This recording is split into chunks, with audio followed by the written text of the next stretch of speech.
Welcome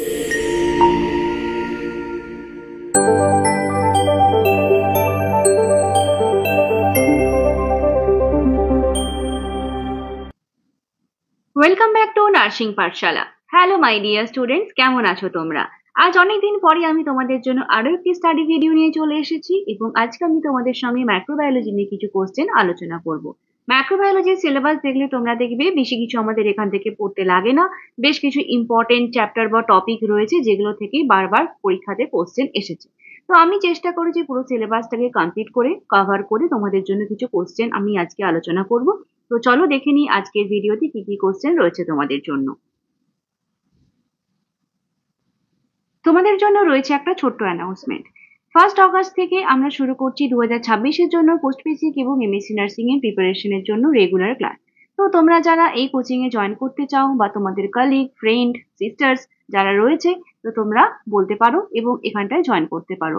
আমাদের এই class এক্সামের আগে পর্যন্ত হবে, অর্থাৎ 2026 এর এক্সামের আগে পর্যন্ত হবে এবং আমরা এই ক্লাসে টোটাল সিলেবাস কভার করব এবং আমাদের উইকলি মক টেস্ট রয়েছে, তোমরা অলরেডি জানো। তো তোমরা যারা এটাতে জয়েন করতে চাও তোমরা স্ক্রিনে দেওয়া নাম্বারে কন্ট্যাক্ট করে নিও। চলো দেখে নিই আজকের ফার্স্ট কোশ্চেন আমাদের কি রয়েছে। ফার্স্ট কোশ্চেন রয়েছে, who developed the microscope the first time.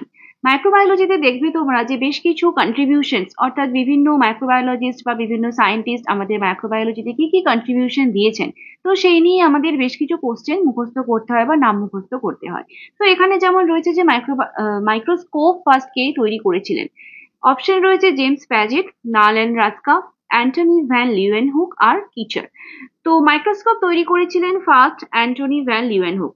এবার তোমাদের মনে হবে এটা নালেন রাস্কা কেন নয়, কারণ আমরা মাইক্রোস্কোপের নাম শুনলেই নালেন রাস্কা আমাদের মনে আসে। তো নালেন রাস্কা তৈরি করেছিলেন ইলেকট্রন মাইক্রোস্কোপ। তাহলে এটা হচ্ছে ইলেকট্রন মাইক্রোস্কোপ।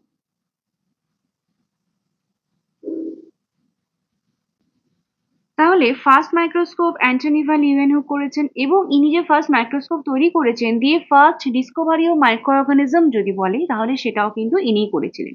তাহলে এখানে discovery of micro organism, discovery of micro organism,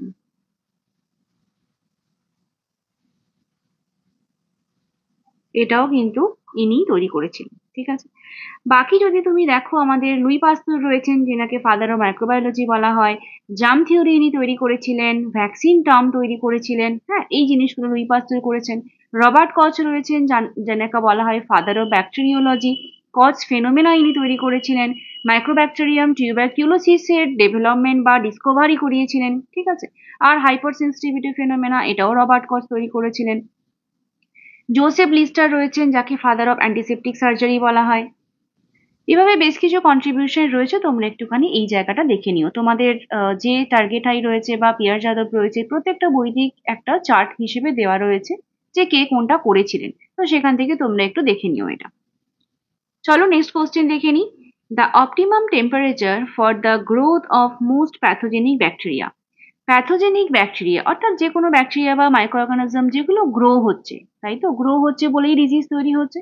তাহলে যখন গ্রো হচ্ছে তার জন্য একটা টেম্পারেচার প্রয়োজন, যেই টেম্পারেচারটা তার পছন্দের। অপটিমাম টেম্পারেচার বলতে বোঝায় পছন্দের টেম্পারেচার। যেমন আমাদেরকে যদি বলা হয় আমাদের কি টেম্পারেচারটা পছন্দ, নাতিশীতোষ্ণ বললে ভালো হয়, যেখানে খুব গরমও লাগছে না বা ঠান্ডাও লাগছে না সেই সময়টা। তাহলে ব্যাকটেরিয়ার জন্য বা ব্যাকটেরিয়ার গ্রোথের জন্য অপটিমাম টেম্পারেচার যদি বলা হয় তাহলে অ্যান্সার কি হবে? 37 ডিগ্রি। ঠিক আছে, তাহলে optimum temperature for most pathogenic bacterial growth is 37 degree centigrade. ঠিক আছে, বেশ। The correct order of the phases in the bacterial growth curve, অর্থাৎ ব্যাকটেরিয়ার গ্রোথ কার্ভ মানে ব্যাকটেরিয়ার যে গ্রোথ হচ্ছে, টেম্পারেচারটা জানলাম, এবার ব্যাকটেরিয়ার যে গ্রোথ হচ্ছে সেটা গ্রোথের একটা কার্ভ হয়। তো সেই কার্ভের কারেক্ট অর্ডার কোনটা? তো চলো দেখে নিই ব্যাকটেরিয়ার গ্রোথ কার্ভটা কিরকম দেখতে হয়। এটা একটা ব্যাকটেরিয়ার গ্রোথ কার্ভ যেখানে নাম্বার অফ ব্যাকটেরিয়া রয়েছে আমাদের ওয়াই অ্যাক্সিসে এবং এক্স অ্যাক্সিসে রয়েছে টাইম, অর্থাৎ সময়ের সঙ্গে সঙ্গে। তাহলে প্রথমে দেখো ল্যাগ ফেজ রয়েছে, অর্থাৎ যেখানে কোনো রকম বার বা কম কিছুই হচ্ছে না, সেম ইকুয়াল লাইনে রয়েছে। এরপরে এটা ইনক্রিজ হচ্ছে, যেটাকে আমরা লগ ফেজ বলছি বা এটাকে এক্সপোনেনশিয়াল ফেজও বলা হয়। বেশ, তারপরে রয়েছে স্টেশনারি ফেজ, যেখানটায় আবারই এই ল্যাগ ফেজের মতো সিমিলারে চলছে, অর্থাৎ গ্রোথও হচ্ছে সাথে সাথে ডেথও হয়ে যাচ্ছে এবং হয়ে দুটো ইকুয়াল হয়ে যাচ্ছে, অর্থাৎ নাম্বারে সেটা আর বাড়তে পারছে না। এবং তারপর আস্তে আস্তে ডেথ ফেজ, অর্থাৎ যখন আর ব্যাকটেরিয়াল গ্রোথ হচ্ছে না, ব্যাকটেরিয়াগুলো ডেথ হয়ে যাচ্ছে। তাহলে এই একটা ফেজ বা এই একটা কার্ভ মেনটেন করে ব্যাকটেরিয়াগুলো এগোয়। তাহলে এখানটায় যে সিকোয়েন্স গুলো দেওয়া রয়েছে তার মধ্যে কোনটা হবে বুঝতে পারছো?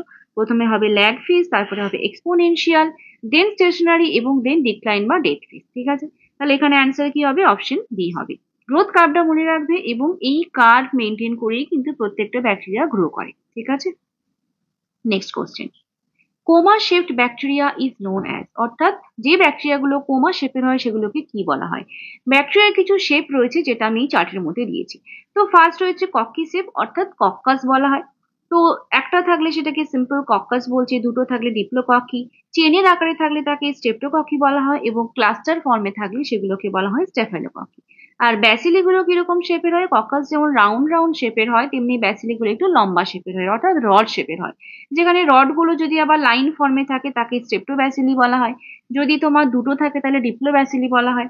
ঠিক আছে, আর আদার্স অর্থাৎ কক্ষি বা ব্যাসিলি ছাড়া আর অন্য কোনো শেপ, অর্থাৎ যদি একটা স্পাইরাল ফর্মে থাকে তাহলে তাকে স্পাইরোকিট বলা হচ্ছে। কোমা শেপের যেমন ভিব্রিও কলেরি হয়, স্পাইরাল শেপে থাকলে তাকে স্পাইরিলা বলা হচ্ছে। ঠিক আছে, তো এরকম বিভিন্ন রকমের শেপ ওয়াইজ ব্যাকটেরিয়া গুলোর হয়। তো এখানে দেখো কোমা শেপের ব্যাকটেরিয়াকে তাহলে আমরা কি বলবো? কোমা শেপের ব্যাকটেরিয়া গুলোকে আমরা ভিব্রিয়েড বলবো। ঠিক আছে, ভিব্রিও কলেরি যেরকম একটা কোমা শেপের ব্যাকটেরিয়া, সেরকম ভিব্রিয়েড হচ্ছে একটা কোমা শেপের ব্যাকটেরিয়া। ঠিক আছে, next. The bacteria that retain the stain in Gram's method of staining, অর্থাৎ এখানে গ্রাম স্টেনিং এর মেথডের কথা বলা হয়েছে। এবং গ্রাম স্টেনিং এর মেথডে যে সমস্ত ব্যাকটেরিয়াগুলো স্টেন ধরে রাখে সেগুলোকে কি বলা হয়? Gram negative bacteria, spores of bacteria, broad spectrum bacteria, নাকি Gram positive bacteria? Gram staining এর প্রসেস যদি তোমরা দেখো তাহলে এখানটা আমরা 2 থেকে 3 বার অব্দি কালারাইজেশন করছি। তো ফার্স্ট অফ অল কি কালার করা হয়? প্রথমে একটা প্রাইমারি স্টেন দেওয়া হয়, যেটাকে আমরা ক্রিস্টাল ভায়োলেট দিয়ে করতে পারি বা মিথাইল ভায়োলেট দিয়ে করতে পারি। তো সেইটা হয়ে যাওয়ার পরে আমরা সেকেন্ড টাইম কি করি? সেটার মধ্যে গ্রাম আয়োডিন দিই।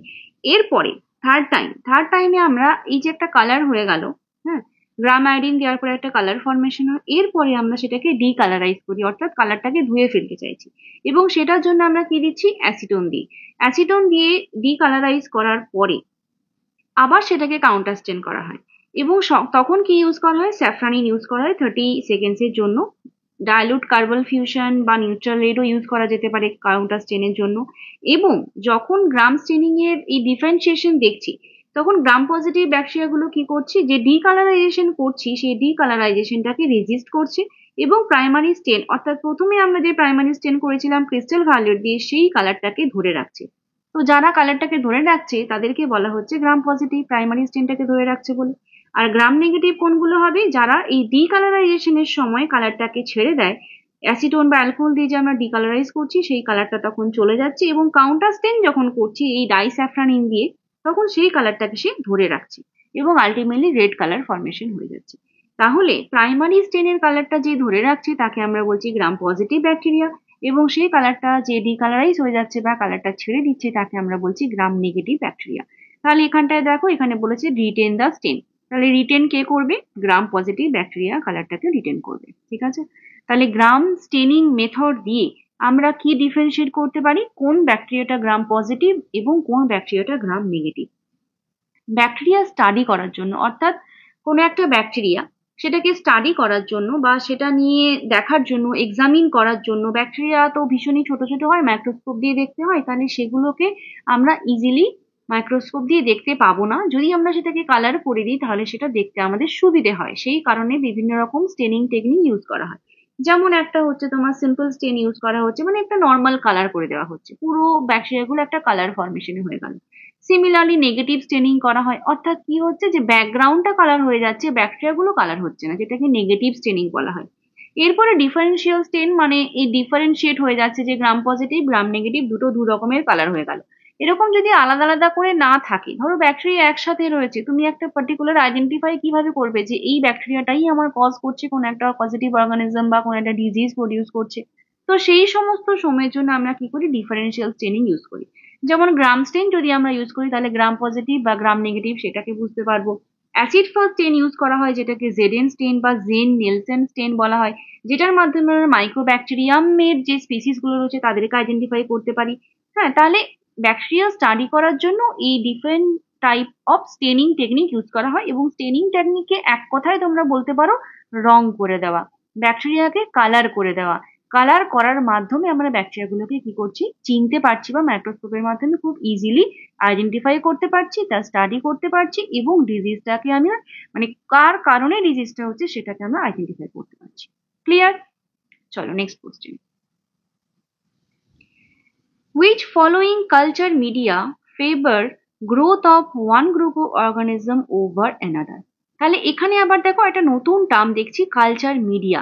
তাহলে স্টেনিং বললাম যেখানে আমরা ব্যাকটেরিয়াকে কালার করলাম।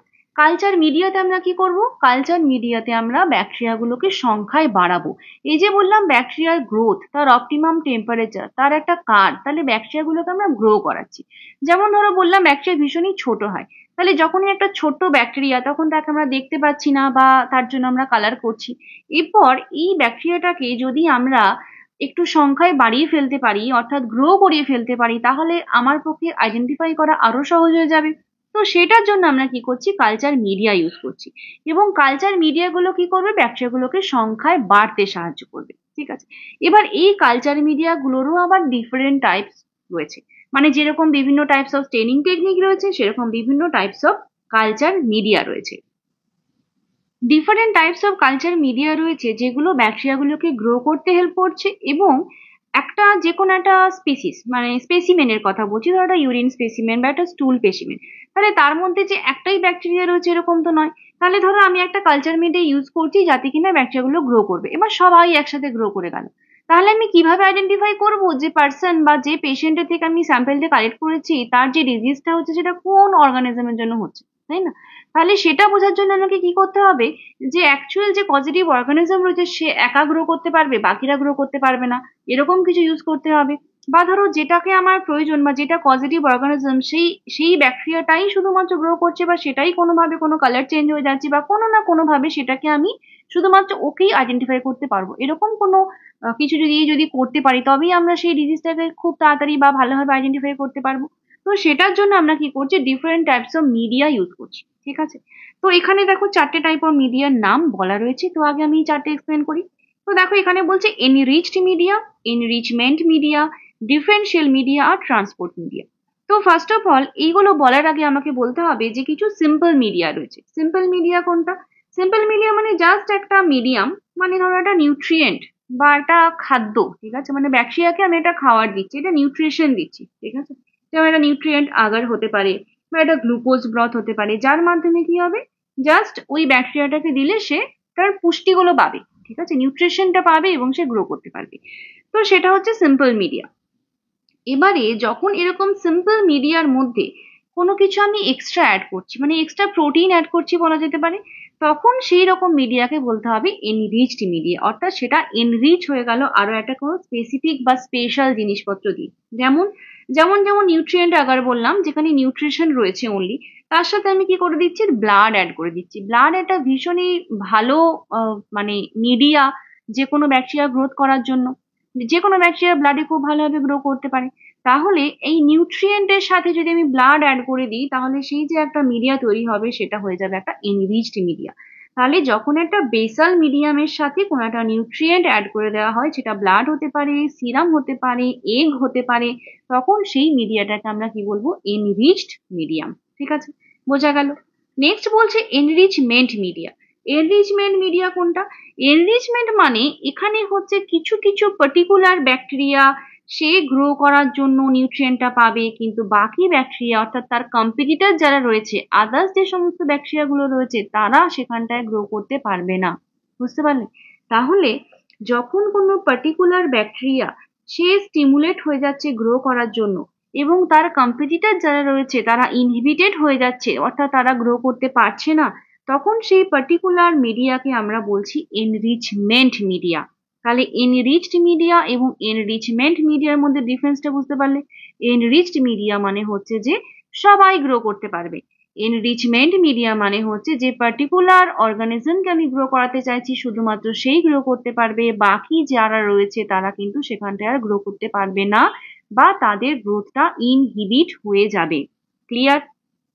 যেমন যেমন হচ্ছে তোমার টেট্রাথিওনেট ব্রথ বলে একটা মিডিয়াম রয়েছে, যেখানটায় টেট্রাথিওনেট অ্যাড করা হয়, যেটা হচ্ছে তোমার টাইফয়েড, প্যারাটাইফয়েড এই টাইপ অফ ব্যাসিলিগুলোকে গ্রো করতে হেল্প করে, বাকিরা এখানটায় গ্রো করতে পারে না। যেমন ধরো ফিসেস কালচার অর্থাৎ স্টুল কালচারের ক্ষেত্রে আমরা এরকম টাইপ অফ মিডিয়া ইউজ করতে পারি, এনরিচমেন্ট মিডিয়া, যেখানে পার্টিকুলার প্যাথোজেনিক অর্গানিজম যেমন সালমোনেলা রয়েছে, তারা হচ্ছে গ্রো করতে পারছে। ঠিক আছে, তো এনরিচমেন্ট মিডিয়াতে কোনো particular type of bacteria grow করতে পারবে, বাকিরা গ্রো করতে পারবে না। এটা আমাকে কোশ্চেনে জানতে চেয়েছিল, favour growth of one group of organism over another. ঠিক আছে, তাহলে এটার অ্যান্সার অপশন বি হবে। এরপর বলছে ডিফারেন্সিয়াল মিডিয়া। ডিফারেন্সিয়াল মিডিয়া কোনগুলো? ডিফারেন্সিয়াল মিডিয়া মানে হচ্ছে যখন কোনো একটা মিডিয়ার মধ্যে কোনো একটা পার্টিকুলার অর্গানিজমকে আমরা ডিফারেন্সিয়েট করতে পারবো। কিভাবে ডিফারেন্সিয়েট করতে পারবো? ডিফারেন্ট ক্যারেক্টারিস্টিক্স দিয়ে। ঠিক আছে, মানে একটা কোনো একটা মিডিয়া যেখানটায় যখন আমি কোনো মাইক্রো অর্গানিজমকে দিচ্ছি বা একটা স্যাম্পেলকে তার মধ্যে রাখছি, তখন আমি দেখছি যে কিছু পার্টিকুলার মেটেরিয়াল বা কিছু পার্টিকুলার ব্যাকটেরিয়া রয়েছে যারা ওই মিডিয়ার মধ্যে খুব ভালো গ্রো করছে, এবং গ্রো করে কি হতে পারে, ডিফারেন্সিয়েট করা যেতে পারে। যেমন ধরো কোথাও আমি দেখতে পারি যে কালার চেঞ্জ হয়ে যাচ্ছে, কোথাও হতে পারে কি কালারলেস হয়ে যাচ্ছে বা একটা ক্লাস্টার ফরমেশন করে নিচ্ছে, এরকম হতে পারে। যেমন একটা এক্সাম্পল হচ্ছে তোমার ম্যাকনকিজ মিডিয়াম। ম্যাকনকিজ মিডিয়াম হচ্ছে one type of differential medium. তো এখানটায় কি হচ্ছে, ম্যাকনকিজ মিডিয়ামের মধ্যে কি কি থাকে, পেপটন থাকে, ল্যাকটোজ থাকে, আগার থাকে, নিউট্রাল রেড কালার থাকে। তো যখন এই ল্যাকটোজটা যেটা রয়েছে সেটা ফার্মেন্টেড করে এবং তার ফলে পিঙ্ক কালার তৈরি হয়, এবং যারা যে সমস্ত ব্যাকটেরিয়াগুলো ল্যাকটোজ ফর্মেশন করতে পারে তারা পিঙ্ক কালার হয়ে যাবে। যারা হচ্ছে ল্যাকটোজ ফার্মেন্টার্স নয় বা নন ল্যাকটোজ ফার্মেন্টার্স রয়েছে তারা কালারলেস হয়ে যাবে বা পেল টাইপের একটা ক্লাস্টার বা কলোনি ফর্মেশন করবে। তাহলে এইভাবে আমরা ডিফারেন্সিয়েট করতে পারবো কি ওই মিডিয়ামের মধ্যে কোন পজিটিভ অর্গানিজম রয়েছে বা কোন ব্যাকটেরিয়া রয়েছে। আর লাস্ট অফ অল রয়েছে ট্রান্সপোর্ট মিডিয়া। ট্রান্সপোর্ট মিডিয়া বলতে কি বোঝায়, যখন আমরা কোনো একটা স্যাম্পেলকে একটা জায়গা থেকে অন্য জায়গায় নিয়ে যাচ্ছি বা ট্রান্সপোর্ট করছি, তখন যদি ধরো ট্রান্সপোর্টের সময় যদি সমস্ত অর্গানিজম বেড়ে যায় নাম্বারে, তাহলে আমি কিভাবে বুঝবো যে অ্যাকচুয়াল কোনটা আমার পজিটিভ অর্গানিজম বা কোনটা পার্টিকুলারলি ডিজিজ কজ করছে, তাই না? তাহলে সেই জন্য যখন আমি ট্রানজিট করছি বা যখন আমি ব্যাকটেরিয়া মানে স্যাম্পেলকে কোথাও থেকে কোথাও নিয়ে যাচ্ছি, ডেলিকেট কোনো অর্গানিজম, তাদেরকে বেশি সময়ে রাখলে তারা মেবি গ্রো করে যেতে পারে বা মেবি ডেথ হয়ে যেতে পারে। তো সেই জন্য আমরা কিছু স্পেশাল মিডিয়াম ইউজ করি, তো সেগুলোকে বলা হচ্ছে ট্রান্সপোর্ট মিডিয়া, যার মধ্যে পড়ে স্টুয়ার্টস ট্রান্সপোর্ট মিডিয়াম। ঠিক আছে, তাহলে এই চারটে টাইপ অফ মিডিয়াম বুঝতে পারলে। তাহলে enriched media, enrichment media, differential media এবং ট্রান্সপোর্ট মিডিয়া, এই চারটে মোটামুটি ক্লিয়ার হলো। ঠিক আছে, চলো নেক্সট কোশ্চেন দেখে নিই। এটাও একটা মিডিয়াম থেকে কোশ্চেন, এবং এখানটায় বলছে what is the name of the medium that changes colour when bacterium grows in it. তাহলে ব্যাকটেরিয়া যখন কোনো একটা মিডিয়ামের মধ্যে গ্রো করছে তখন তার কালার চেঞ্জ হচ্ছে, এটা কি টাইপ অফ মিডিয়াম? তাহলে এনরিচড আর এনরিচমেন্ট এই দুটো তো তোমরা বুঝে গেছো, এবং এটাও বুঝতে পারছো যে এই দুটোর মধ্যে কোনোটা অ্যান্সার হবে না। বাকি রয়েছে সিলেক্টিভ মিডিয়াম এবং ইন্ডিকেটর মিডিয়াম। তো ইন্ডিকেটর নামটা শুনলেই বোঝা যায় যে ইন্ডিকেটর মানে হচ্ছে যে যে ইন্ডিকেট করে বা কালার চেঞ্জটাকে ইন্ডিকেট করছে। তাহলে যখন একটা ব্যাকটেরিয়া গ্রো করছে কোনো একটা মিডিয়ার মধ্যে, তখন যখন তার কালার চেঞ্জ হয়ে যাচ্ছে তখন সেটাকে আমরা ইন্ডিকেটর মিডিয়া বলি, এবং এটা হচ্ছে এই কোশ্চেনের অ্যান্সার, তাই তো? তাহলে কালার চেঞ্জ যেখানটায় হয়ে যাবে সেটাকে আমরা ইন্ডিকেটর মিডিয়াম বলি। আবার দেখো একটু আগে আমি বলছিলাম যে ডিফারেন্সিয়াল মিডিয়ার মধ্যে ম্যাকনকিজ মিডিয়াম, তাই না, যে কিনা কালার চেঞ্জ করে, কোথাও পিঙ্ক কালার ফরমেশন করছে, কোথাও পেল কালার হয়ে যাচ্ছে, তাহলে এখানেও কালার চেঞ্জ হচ্ছে। তাহলে এটাও কিন্তু ওয়ান টাইপ অফ ইন্ডিকেটর মিডিয়ার মধ্যে পড়বে। ঠিক আছে, তাহলে ম্যাকনকিজ মিডিয়াম যেটা আমি ডিফারেন্সিয়াল মিডিয়াম বলেছিলাম সেটাও one type of indicator media, কারণ এখানটা কালার চেঞ্জ হচ্ছে, কালার চেঞ্জ হলেই তাকে আমি ইন্ডিকেটর বলবো। বেশ, আর সিলেক্টিভ মিডিয়াম বলতে কি বোঝায়? সিলেক্টিভ মিডিয়া মানে হচ্ছে যে এখানেও কিছু ব্যাকটেরিয়া গ্রো করবে আর কিছু ব্যাকটেরিয়া গ্রো করতে পারবে না। অর্থাৎ এই মিডিয়ার মধ্যে যখন আমি একটা স্পেসিমেনকে রাখবো সেখানে পার্টিকুলার কিছু স্পিসিস গ্রো করতে পারবে এবং বাকিরা গ্রো করতে পারবে না। তাহলে এবার তুমি আমাকে বলবে যে এনরিচমেন্ট মিডিয়ামেও তো আমি তাই বলেছিলাম, তাহলে এটার সাথে আমার এই সিলেক্টিভ মিডিয়ামের ডিফারেন্স কি হলো? এনরিচমেন্ট মিডিয়াতেও কিছু পার্টিকুলার ব্যাকটেরিয়া গ্রো করছে আর সিলেক্টিভ মিডিয়ামেও কিছু পার্টিকুলার ব্যাকটেরিয়া গ্রো করছে, বাকিরা গ্রো করতে পারছে না। তাহলে দুটোর মধ্যে ডিফারেন্স কোথায়? ডিফারেন্স হচ্ছে যে এই যে সিলেক্টিভ মিডিয়া রয়েছে, এই সিলেক্টিভ মিডিয়াটা হচ্ছে সলিড মিডিয়াম, ঠিক আছে। এটা হচ্ছে সলিড মিডিয়াম, যেখানে এনরিচমেন্ট মিডিয়া যেটা রয়েছে, এনরিচমেন্ট মিডিয়া হচ্ছে লিকুইড মিডিয়াম। বেশ, এটাই হচ্ছে দুজনের মধ্যে ডিফারেন্স, আদারওয়াইজ দুজনের কাজ কিন্তু সেমই রয়েছে। তাহলে এনরিচমেন্ট মিডিয়া এবং সিলেক্টিভ মিডিয়াম দুজনেই কোনো পার্টিকুলার ব্যাকটেরিয়াকে গ্রো করতে হেল্প করছে, এবং বাকি ব্যাকটেরিয়াগুলো এখানটায় গ্রো করতে পারছে না বা তাদের গ্রোথটা ইনহিবিট হয়ে যাচ্ছে। এবং এনরিচমেন্ট মিডিয়া হচ্ছে লিকুইড, আর সিলেক্টিভ মিডিয়াম হচ্ছে সলিড মিডিয়াম, ঠিক আছে। তাহলে এস ফর সলিড আর এস এ সিলেক্টিভ, এই দুটোকে তোমরা মনে রাখতে পারবে রিলেট করে। ক্লিয়ার? চলো next question. Thermophilic bacteria grow at following minimum temperature. তো এখানে যে থার্মোফিলিক বলছে, থার্মোফিলিক একটা হয় আর একটা হয় থার্মোফোবিক। ফোবিয়া মানে ভয়, আমরা সবাই জানি। তাহলে ফোবিয়া ভয় মানে, থার্মোফোবিক যে সমস্ত ব্যাকটেরিয়া গুলো রয়েছে তারা টেম্পারেচারকে ভয় পায়, তাই তো, মানে তারা বেশি টেম্পারেচার সহ্য করতে পারে না। আর থার্মোফিলিক ব্যাকটেরিয়া মানে হচ্ছে যারা টেম্পারেচার লাভিং ব্যাকটেরিয়া, অর্থাৎ যারা টেম্পারেচারকে খুব ভালোবাসে, অর্থাৎ বেশি টেম্পারেচারে থাকতে পছন্দ করে। তাহলে আমি একটা অপটিমাম টেম্পারেচার বলেছিলাম, যেটা সমস্ত ব্যাকটেরিয়ার জন্য প্রায় 37 ডিগ্রি সেন্টিগ্রেড ছিল। কিন্তু যারা থার্মোফিলিক বা তারা থার্মোফোবিক, এদের ক্ষেত্রে টেম্পারেচারটা একটু ডিফারেন্স হয়। কিরকম ভাবে? Thermophilic bacteria grow at following minimum temperature, অর্থাৎ থার্মোফিলিক ব্যাকটেরিয়াদের জন্য মিনিমাম টেম্পারেচার যেটা চাই সেটা হচ্ছে 55 ডিগ্রি সেন্টিগ্রেড, যেটা 37-এর থেকে অনেকটাই বেশি, তাই না? তাহলে থার্মোফিলিক ব্যাকটেরিয়ার জন্য 55 ডিগ্রি সেন্টিগ্রেড হচ্ছে মিনিমাম টেম্পারেচার প্রয়োজন, আদারওয়াইজ তারা গ্রো করতে পারবে না। আর এটা যেটা বললাম থার্মোফোবিক ব্যাকটেরিয়া, থার্মোফোবিক, ফোবিক লিখছি শুধু, তাদের জন্য মিনিমাম 45 ডিগ্রি সেন্টিগ্রেড, মানে মিনিমাম নয়, ম্যাক্সিমাম 45 ডিগ্রি সেন্টিগ্রেড, তার উপরে কিন্তু এই সমস্ত ব্যাকটেরিয়া গুলো গ্রো করতে পারবে না বা ব্যাকটেরিয়া গুলো ডিস্ট্রয় হয়ে যাবে, ঠিক আছে। চলো নেক্সট কোশ্চেন দেখি কি রয়েছে। Immediate disinfection of all articles and bodily discharges during course of disease. তাহলে ডিসইনফেকশন এন্ড স্টেরিলাইজেশন এটাও কিন্তু আমাদের এই মাইক্রোবায়োলজি সাবজেক্টের মধ্যে পড়ে। তাহলে এখানে বলছে ইমিডিয়েট ডিসইনফেকশন, অর্থাৎ সাথে সাথে যে ডিসইনফেকশন করছি সমস্ত আর্টিকেলস বা বডিলি ডিসচার্জ, কোনো একটা ডিজিজের, কোনো একটা কোর্স অফ ডিজিজ, অর্থাৎ কোনো একটা পেশেন্ট তার ডিজিজ হয়েছে, তার সাথে সাথে যে আমি ডিসইনফেকশনটা করে দিচ্ছি সেটাকে আমরা কি বলবো? Concurrent disinfection, bactericidal, terminal disinfection আর স্টেরিলাইজেশন।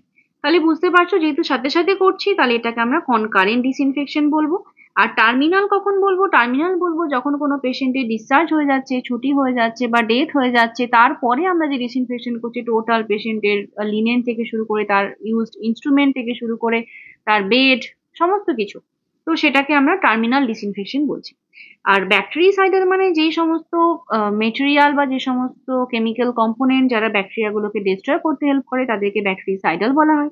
স্টেরিলাইজেশন বলতে যেখানটা আমরা ব্যাকটেরিয়া তার স্পোর সহ সমস্ত কিছুকে ডিস্ট্রয় করতে পারি সেটাকে আমরা স্টেরিলাইজেশন বলি। Clear? The gas used for fumigation of operation theatre and word.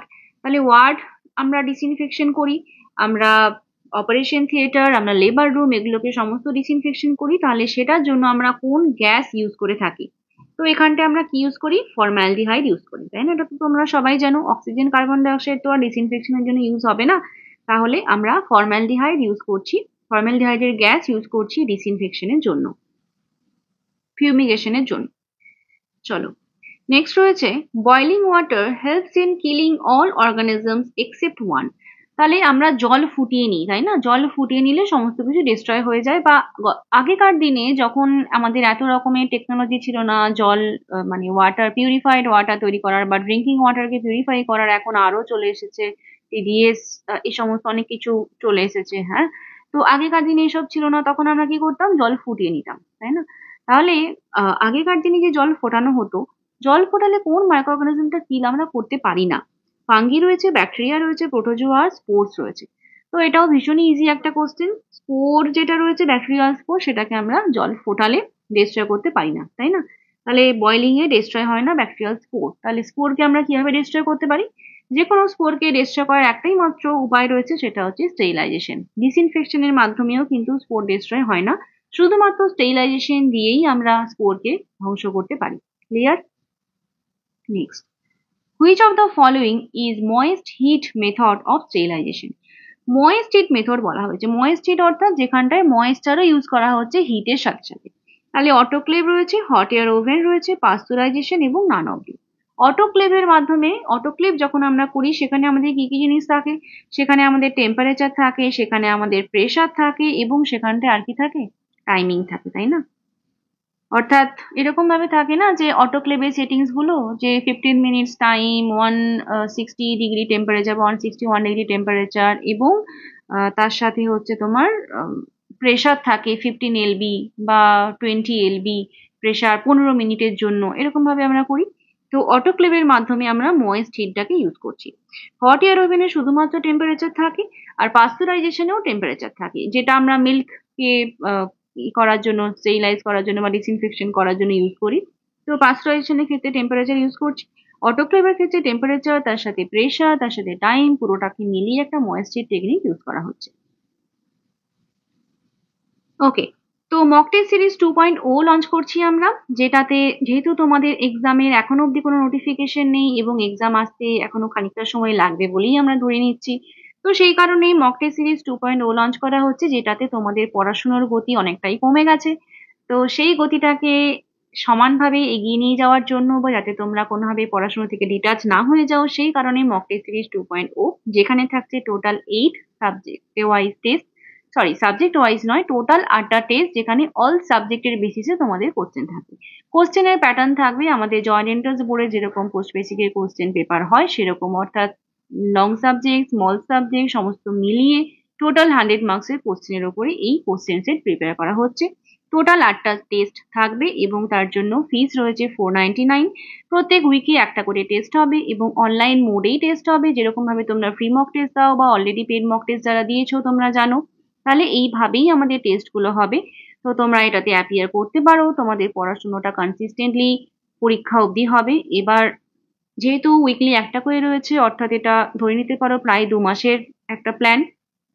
তার আগে যদি আমাদের এক্সামের ডেট চলে আসে বা এক্সাম যদি 2 মাসের আগেই হয়ে যায়, তাহলে অবশ্যই কিন্তু এক্সামের আগে আমরা 8টা টেস্ট কমপ্লিট করব। ক্লিয়ার? তো তোমরা যারা জয়েন করতে চাও স্ক্রিনে দেওয়া নাম্বারে হোয়াটসঅ্যাপ করে নিও। দেখে নিই আমাদের নেক্সট কোশ্চেন কি রয়েছে। Bacteria that are unable to synthesize their food materials are called. অর্থাৎ কিছু ব্যাকটেরিয়া তারা নিজেদের খাদ্য নিজেরা তৈরি করতে পারে না। আমরা ছোটবেলায় পড়তাম না, পরভোজী ব্যাকটেরিয়া, অর্থাৎ যে সমস্ত ব্যাকটেরিয়াগুলো নিজের খাদ্য নিজে তৈরি করতে পারে না, যারা অন্যের উপরে নির্ভরশীল, তাদেরকে কি রকমের ব্যাকটেরিয়া বলা হয়? তো অপশন দেখো, অটোট্রপস রয়েছে, স্যাফোট্রপস রয়েছে, হেটারোট্রপস আর প্যারাসাইট। বলো তো এটার অ্যান্সার কি হবে? অটোট্রপস বলা হয় সেই সমস্ত ব্যাকটেরিয়াকে যারা নিজেদের খাদ্য নিজেরা তৈরি করতে পারে, অর্থাৎ সিনথেসাইজ ওন ফুড। ঠিক আছে, তাহলে নিজেদের খাদ্য নিজেরা তৈরি করতে পারছে, এরা অটোট্রপস। স্যাফোট্রপস কারা? যারা হচ্ছে ডেড বা ডিকেইং কোনো অর্গানিক ম্যাটার থেকে নিজেদের খাদ্য নিচ্ছে, অর্থাৎ স্যাফোট্রপসরা নিজেরা তৈরি করতে পারছে না, কিন্তু এরা কি করছে, ডেড বা ডিকেইং, মানে হয় না যে অনেক সময় ডেথ হয়ে গেছে কোনো কোনো একটা প্রাণী, তারপর আস্তে আস্তে সেটা ডিকে হয়ে যাচ্ছে বা ডিস্ট্রয় হয়ে যাচ্ছে, সেই সমস্ত অর্গানিক ম্যাটার থেকে তার ফুডটাকে জোগাড় করে নিচ্ছে। ঠিক আছে, আচ্ছা হেটারট্রপস বলবো কাদেরকে? হেটারট্রপস হচ্ছে যে যারা নিজেদের খাদ্য নিজেরা তৈরি করতে পারে না এবং অন্য কোনো অর্গানিজমের ওপরে ডিপেন্ডেন্ট থাকে তাদের ফুডের জন্য, তাহলে হেটারোট্রপস নিজের ফুড সিনথেসিস করতে পারছে না। স্যাফোট্রপস কিন্তু ডেড ডিকেইং অর্গানিক ম্যাটার থেকে মেটেরিয়াল গুলো নিচ্ছে, করে নিজেরা কিন্তু খাওয়া তৈরি করছে। ঠিক আছে, তাহলে নিউট্রিশন গুলো ওরা কি করছে, এই ডেড মেটেরিয়াল থেকে নিচ্ছে। আর হেটারোট্রপস এর ক্ষেত্রে কি হচ্ছে, নিজে ইউজ করতে পারছে না, তাদেরকে অন্য কোনো অর্গানিজমের উপর নির্ভরশীল থাকতে হচ্ছে ফুড প্রোডাকশনের জন্য। আর প্যারাসাইট তাদেরকে বলবো, যারা হচ্ছে অন্য কোনো অর্গানিজমের মধ্যেই বাস করছে। ঠিক আছে, live on or in a host organism, and সেখান থেকেই হোস্ট থেকেই তাদের ফুড বা নিউট্রিয়েন্টটা জোগাড় করছে। ঠিক আছে, তাহলে অ্যান্সার হেটারোট্রপস হবে, যেখানে তারা নিজেরা নিজেদের ফুড সিনথেসিস করতে পারে না এবং অন্যের ওপরে নির্ভরশীল থাকে ফুড মেটেরিয়ালের জন্য বা নিউট্রিশনের জন্য। ঠিক আছে, next, the staining technique which gives a different colour to different bacteria is called. তাহলে এটার কোশ্চেন, মানে এই কোশ্চেনটা অলরেডি আমরা ডিসকাস করে ফেলেছি, যে যখন ডিফারেন্ট কালার হয়ে যায় ডিফারেন্ট ব্যাকটেরিয়ার জন্য, সেটাকে আমরা কি ইউজ করি, কি বলি? এটাকে হচ্ছে ডিফারেন্সিয়াল স্টেনিং বলা হয়। এখানে তো ওইটা নেই না, যেটা ইন্ডিকেটর ছিল, তাহলে ইন্ডিকেটর নেই বলে এটাকে আমরা ডিফারেন্সিয়েট ইউজ করছি, কারণ ডিফারেন্সিয়াল মিডিয়াম ম্যাকনকিস মিডিয়াম বললাম, যেখানে কালার ডিফারেন্ট হয়ে যায় বলে আমরা আইডেন্টিফাই করতে পারি। তাহলে ডিফারেন্ট কালার ডিফারেন্ট ব্যাকটেরিয়ার জন্য ডিফারেন্সিয়াল স্টেনিং হয়, আর তার সাথে সাথে ইন্ডিকেটর মিডিয়াও হয়। ঠিক আছে, বেশ। নেক্সট রয়েছে জেড এন স্টেনিং বা Ziehl Neelsen staining or acid ফল staining is used for which bacteria. এটাও আমি বলে দিয়েছি already. Microbacterium tuberculosis, Microbacterium leprae, অর্থাৎ মাইক্রোব্যাকটেরিয়াম স্পিসিসের যে কোনো ব্যাকটেরিয়ার জন্য আমরা জেড এন স্টেন ইউজ করতে পারি বা অ্যাসিড ফল স্টেন ইউজ করতে পারি। তাহলে এটার answer both A and C হবে, option D. Which of the following makes the first line of the body's defense in non-specific resistance? Non-specific resistance বলতে কি বোঝায়? রেজিস্ট্যান্স বলতে কি বোঝায়? রেজিস্ট্যান্স বলতে বোঝাচ্ছে যে কোনো কিছুর প্রতিরোধ করা, ঠিক আছে, অর্থাৎ কোনো একটা অর্গানিজম আসছে, সেটার বিরুদ্ধে আমার বডি প্রতিরোধ করছে, তাই না? যেটাকে আমরা ইমিউনিটি বলতে পারি, তাই তো। ইমিউনিটি কি করে, যে বাইরে থেকে কোনো ডিজিজ বা কোনো অর্গানিজম আসলেই আমার বডিতে কোনো ডিজিজ তৈরি করতে পারছে না, তাহলে সেটাকে আমরা ইমিউনিটি বলতে পারি। তো সেটাও একটা টাইপ অফ রেজিস্ট্যান্স। এবার এখানে নন স্পেসিফিক রেজিস্ট্যান্স বলছি। নন স্পেসিফিক রেজিস্ট্যান্স বলতে, স্পেসিফিক রেজিস্ট্যান্স বলতে বোঝায় যে কোনো পার্টিকুলার ডিজিজকে কেউ প্রিভেন্ট করছে। যেমন ধর আমি পোলিও ভ্যাকসিন কেন দিচ্ছি, পোলিও হবে না বলে। আমি মিজলসের ভ্যাকসিন কেন দিচ্ছি, মিজলস হবে না বলে। তাহলে এগুলো স্পেসিফিক। নন স্পেসিফিক রেজিস্ট্যান্স মানে যেখানে কোনো স্পেসিফিক কোনো ডিজিজের জন্য নয়, সবার জন্য প্রোটেকশন দিচ্ছে, তাই তো। তাহলে ফার্স্ট লাইন বডির ডিফেন্স মেকানিজম যেটা যেটা সমস্ত কিছুর বিরুদ্ধে প্রোটেকশন দিচ্ছে, সেটা কোনটা আমাকে কোশ্চেনে জানতে চেয়েছে। অপশন দেখো, ইনট্যাক্ট স্কিন রয়েছে, mucous membrane and their secretions, অর্থাৎ আমাদের বডিতে মিউকাস মেমব্রেন রয়েছে, সেখান থেকে different type of secretion, different মানে বডি অরিফিসের মধ্যে সবসময় সিক্রেশনস হচ্ছে। আর কি রয়েছে, নর্মাল মাইক্রোবিয়াল ফ্লোরা, অর্থাৎ যে আমাদের বডির মধ্যে যে সমস্ত ফ্লোরা রয়েছে, নর্মাল ফ্লোরা যেটা রয়েছে। তাহলে এরা সবাই মিলে কি আমার বডিকে প্রোটেকশন দিচ্ছে না? প্রথমত আমাদের যে স্কিন রয়েছে, স্কিন কাট হয়ে গেলে বা স্কিনে বার্ন হয়ে গেলে কি হয় সেটা আমরা জানি, ইনফেকশাস হয়ে যায় বা প্রোন টু ইনফেকশন হয়ে যায়। আবার দেখো নর্মাল যে কোনো জায়গাতেই, যে নোজ বলো বা মাউথ বলো, সবসময় এটা সিক্রেশনস, আইজে সবসময় এটা সিক্রেশনস রয়েছে। তাহলে এগুলো যদি না থাকে তাহলে কি হবে, এই সমস্ত সিক্রেশনস এর মধ্যে লাইসোজাইম থাকে না, যেটা কিনা বিভিন্ন যে ব্যাকটেরিয়া গুলো রয়েছে সেগুলোকে ডিস্ট্রয় করে দেয়। তাহলে এই নর্মাল মিউকাস মেমব্রেন বা নর্মাল যে সমস্ত সিক্রেশনস গুলো আসছে, নর্মাল ফ্লোরা, এরা সবাই মিলে কি করছে, আমার বডিকে একটা নন স্পেসিফিক ডিফেন্স দিচ্ছে, যাতে যে কোনো অর্গানিজম আমার বডিতে ঢুকতেও পারছে না বা ঢুকলে ডিজিজ তৈরিও করতে পারছে না, তাই না? তাহলে এটার answer all of the above হবে। নেক্সট বলছে, আ person acquired immunity through vaccines, this type of immunity comes into which group? তাহলে এটা ইমিউনিটি থেকে কোশ্চেন, ইমিউনিটির কোশ্চেন বা ইমিউনিটির সম্পর্কে আমরা প্রচুরবার আলোচনা করেছি, আরো একবার বলছি। তাহলে ভ্যাকসিন যে আমরা দিচ্ছি তার মাধ্যমে আমরা কিরকম টাইপের ইমিউনিটি পাচ্ছি। তাহলে এখানে চারটে অপশন রয়েছে। ফার্স্ট অফ অল এখানে দেখো, প্রত্যেকটাতে অ্যাকোয়ার্ড লেখা রয়েছে। একটা হচ্ছে আর্টিফিশিয়ালি অ্যাকোয়ার্ড, একটা হচ্ছে ন্যাচারালি অ্যাকোয়ার্ড।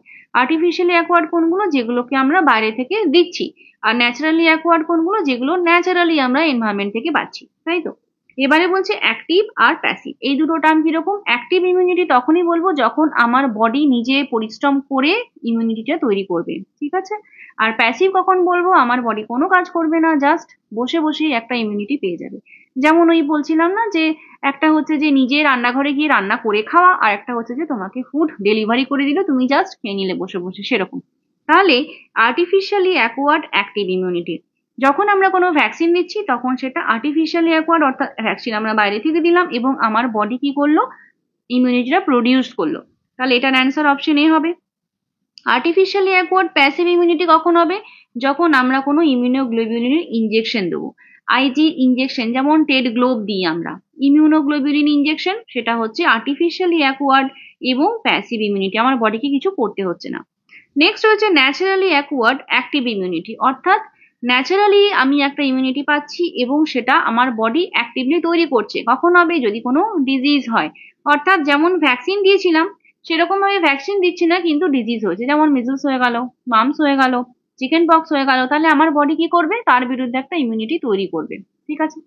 আচ্ছা, আর এটা রয়েছে ন্যাচারালি অ্যাকোয়ার্ড প্যাসিভ ইমিউনিটি, তাহলে এটাও ন্যাচারালি আসছে কিন্তু প্যাসিভলি আসছে, অর্থাৎ বডিকে কোনো কিছু করতে হচ্ছে না। মনে করো কোথায় পড়েছি আমরা, ব্রেস্ট মিল্কের মাধ্যমে বাচ্চা ফুড খাচ্ছে, অর্থাৎ খাবার খাচ্ছে, ব্রেস্ট মিল্ক খাচ্ছে, এবং তার মাধ্যমেই সে কি করছে, একটা ইমিউনোগ্লোবিউলিন পেয়ে যাচ্ছে, আইজিএ পাচ্ছে, তাই তো।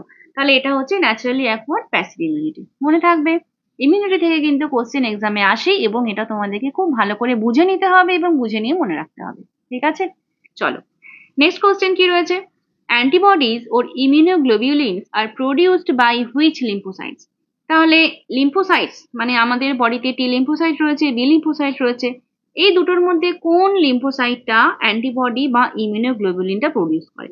তাহলে ভীষণই একটা ইজি কোশ্চেন, এটার অ্যান্সার কি হবে, বি লিম্ফোসাইট হবে। তো বি লিম্ফোসাইট গুলো আমাদের অ্যান্টিবডিজ বা ইমিউনোগ্লোবিউলিন গুলো প্রডিউস করছে। Next, which method is used for sterilization of glass syringe, test tube and flask। তাহলে গ্লাস সিরিঞ্জ মানে কাঁচের জিনিসপত্র, টেস্ট টিউব বা ফ্লাস্ক এগুলো ডিসইনফেকশন স্টেরিলাইজেশনের জন্য আমরা কি ইউজ করব, এগুলো স্টেরাইল করার জন্য আমরা হট এয়ার ওভেন ইউজ করে থাকি। ঠিক আছে, next, tuberculin test is based on. Tuberculin test এটা কি টাইপ অফ হাইপার সেন্সিটিভিটি জানতে চেয়েছে। তাহলে হাইপার সেন্সিটিভিটি আমি তোমাদের অলরেডি পড়িয়েছি। তাহলে 4টে টাইপ অফ হাইপার সেন্সিটিভিটি হয় এবং এই 4টে টাইপের মধ্যে টিউবাকিউলিন টেস্ট কোনটার মধ্যে পড়ে। এই ছবিটা দেখে নাও, টাইপ 1 হাইপার সেন্সিটিভিটি, এটাকে আমরা অ্যানাফাইলেকটিকও বলতে পারি, অ্যানাফাইলেকটিক বা অ্যানাফাইল্যাক্সিস বলতে পারো। অর্থাৎ যখন অ্যানাফাইলেকটিক কোনো রিঅ্যাকশন হচ্ছে, যেমন ধরো কোনো অ্যালার্জেন এলো এবং সেখানটায় আমাদের আইজিই রিসেপ্টর রয়েছে, আইজিইটা অ্যাক্টিভেট হয় এবং আইজিই অ্যাক্টিভেট হয়ে সে কি করছে, একটা ডিগ্র্যানুলেশন হচ্ছে এবং সেখান থেকে একটা হাইপার সেন্সিটিভিটি রিঅ্যাকশন হয় না, যেমন আমরা কোনো স্কিন টেস্ট করছি যে সেখানটার সাথে সাথে স্কিন র্যাশ হয়ে যায়, হ্যাঁ রেডনেস হয়ে যায়, এগুলো হচ্ছে হাইপার সেন্সিটিভিটি রিঅ্যাকশন, যেগুলো টাইপ 1 হাইপার সেন্সিটিভিটির মধ্যে পড়ে এবং এটা আইজিই মিডিয়েটেড হয়। যেমন এক্সাম্পল যেমন হচ্ছে এই যে যেমন স্কিন টেস্টে বললাম, যে কোনো একটা তুমি ইয়ে করছো, কোনো মেডিসিন দিচ্ছ যেটা থেকে একটা হাইপার সেন্সিটিভিটি রিঅ্যাকশন হলো। সেকেন্ড হচ্ছে এটা সাইটোটক্সিক সেল, অর্থাৎ এটা সাইটোটক্সিক। সাইটোটক্সিক রিঅ্যাকশন গুলোকে টাইপ 2 এর মধ্যে ফেলা হয়, যেমন তোমার অটো ইমিউন অ্যানিমিয়া হয়ে গেল বা হিমালয়াটিক কোনো ডিজিজ হয়ে গেল, যে কোনো ড্রাগের রিঅ্যাকশন যেমন তোমার পারপিউরিয়া হতে পারে, এগুলো সমস্ত টাইপ 2 হাইপার সেন্সিটিভিটির মধ্যে পড়ে। ঠিক আছে, এবং এটা মেনলি আইজিজি বা আইজিএম মেডিয়েটেড হয়ে থাকে।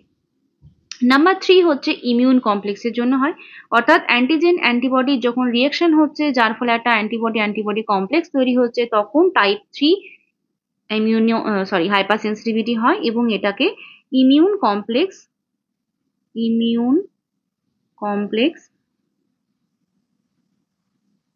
হাইপার সেন্সিটিভিটি রিঅ্যাকশনও বলা হয়।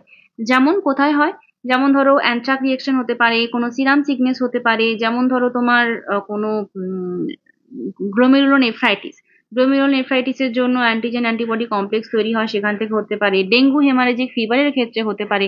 এগুলো সমস্ত টাইপ 3 হাইপার সেন্সিটিভিটির মধ্যে পড়ে। আর টাইপ 4 যেটা, টাইপ 4 হচ্ছে ডিলেড টাইপ। এটা হচ্ছে delayed type of hyper sensitivity এবং এটা কে করছে, টি লিম্ফোসাইট।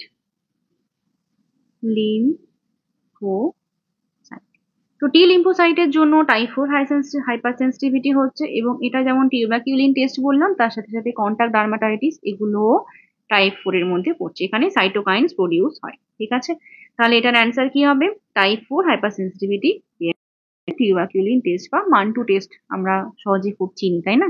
বেশ, next question, helper cell belongs to. Helper cell কার মধ্যে পড়ছে, ম্যাক্রোফেজ, বি সেল, ম্যাক্রোসাইটিক বা টি সেল। ভীষণ ইজি কোশ্চেন, তোমরা হেল্পার সেলের সাথে সাথে এরকমও শুনে থাকবে হেল্পার টি সেল, তাই না? তাহলে এটা টি সেলের মধ্যে পড়ে, helper cell belongs to T cell. Next, which cell acts as phagocytic. Phagocytic হিসেবে কোন সেল কাজ করে? ফ্যাগোসাইটিক বা ফ্যাগোসাইটোসিস বলতে কি বোঝায়? ফ্যাগোসাইটোসিস মানে যখন কোনো কিছুকে এনগালফ করে নিচ্ছে, কোনো টক্সিন হতে পারে বা কোনো অ্যালার্জেন হতে পারে, কোনো বাইরের মেটেরিয়াল আর কি, যেটা আমার বডির জন্য প্রয়োজনীয় নয় আর কি, সেটাকে ফ্যাগোসাইটিক বা ফ্যাগোসাইটোসিস এরকম ভাবে থাকে, তাই না? তাহলে কোন সেলগুলোর মধ্যে ফ্যাগোসাইটিক অ্যাকশন থাকে? এইট্রোসাইট, থ্রম্বোসাইট, ম্যাক্রোফেজ আর আরবিসি। তাহলে এটা তো ভীষণই ইজি, কারণ এইট্রোসাইট, থ্রম্বোসাইট, আরবিসি এগুলো সবই আমার বডির মধ্যেকার সেল, যেগুলো ব্লাড সেল, তাই না? তাহলে ম্যাক্রোফেজ যেটা রয়েছে এটাই ফ্যাগোসাইটিক হিসেবে কাজ করবে। তাহলে অ্যান্সার অপশন সি হলো। নেক্সট রয়েছে, food intoxication due to canned food is caused by. Can ফুডের যে টক্সিকেশন হয় সেটা কার জন্য হচ্ছে? স্ট্যাফাইলোককাস, ক্লস্ট্রিডিয়াম বোটুলিনাম, স্ট্রেপ্টোকক্কাস আর সালমোনেলা। তাহলে এটার অ্যান্সার কি হবে? এটা হচ্ছে ক্লস্ট্রিডিয়াম বোটুলিনাম, যেটাকে আমরা বোটুলিনাম পয়জনিংও বলা হয়, তার জন্য ফুড ইনটক্সিকেশন হচ্ছে, ক্যান ফুড থেকে হয়। আর যদি শুধু বলা হয় যে ফুড পয়জনিং কার জন্য হয়, তাহলে সেটা ক্লস্ট্রিডিয়াম পারফিনজেন্স এর জন্য হয়। ঠিক আছে, নেক্সট, এন্ডোস্কোপিক ইনস্ট্রুমেন্ট বা ক্যাথেটার স্টেরিলাইজড বাই, তাহলে এন্ডোস্কোপিক ইনস্ট্রুমেন্ট যেমন ধরো আমরা এন্ডোস্কোপি করি, কোলোনোস্কোপি, সিগময়েডোস্কোপি, তার জন্য একটা এন্ডোস্কোপ ইউজ করা হয়, তাই তো? তাহলে সেই টাইপ অফ ইনস্ট্রুমেন্ট গুলোকে আমরা কিভাবে স্টেরাইল করব? তাহলে সেটাকে তো আমরা অটোক্লেভ করতে পারবো না, তাহলে ক্যামেরা লাইট সব নষ্ট হয়ে যাবে, তাই না? তাহলে অটোক্লেভিং হবে না, হট এয়ার ওভেনেও টেম্পারেচারে নষ্ট হয়ে যাবে, বয়লিং এও করতে পারবো না, সেটার জন্য 2% গ্লুটারাইল হয়। 2% এর থেকে বেটার বলা হয় 2.45%, এখন এটাই সাপ্লাই আসে, আগে 2% ছিল, এখন 2.45% সাপ্লাই আসে, তাহলে 2.45% যে গ্লুটারেলডিহাইড রয়েছে, এটাই আমরা এন্ডোস্কোপিক ইনস্ট্রুমেন্ট, ক্যাথেটার, তারপরে যে কোনো শার্প ইনস্ট্রুমেন্টের জন্য আমরা এগুলো ইউজ করতে পারি। ঠিক আছে, আজকে last question, which is a function of mesosome in bacteria? Mesosome থাকে ব্যাকটেরিয়ার মধ্যে, তোমরা ব্যাকটেরিয়ার স্ট্রাকচার পড়েছো, তাহলে এই ব্যাকটেরিয়ার মধ্যে যে মেসোজোম থাকে তার ফাংশন কি? Respiration, cell division, sporulation, all of the above. তাহলে ব্যাকটেরিয়ার মেসোজোমের কাজ হচ্ছে রেসপিরেশন করা, তাই না? আর ব্যাকটেরিয়ার সেল ডিভিশন কে করে বলতো? সেল ডিভিশনের জন্য নিউক্লিয়াসের ডিভিশন প্রয়োজন, তার জন্য ডিএনএ রেপ্লিকেশন প্রয়োজন, আরএনএ থাকলে আরএনএ রেপ্লিকেশন প্রয়োজন, তো সেগুলো নিউক্লিয়াস বা সেলের যে সাইটোপ্লাজম রয়েছে সেগুলো সমস্তটা ডিভিশন হচ্ছে। ঠিক আছে, তাহলে ব্যাকটেরিয়ার যে মেসোজোম রয়েছে রেসপিরেশনের জন্য হেল্প করছে।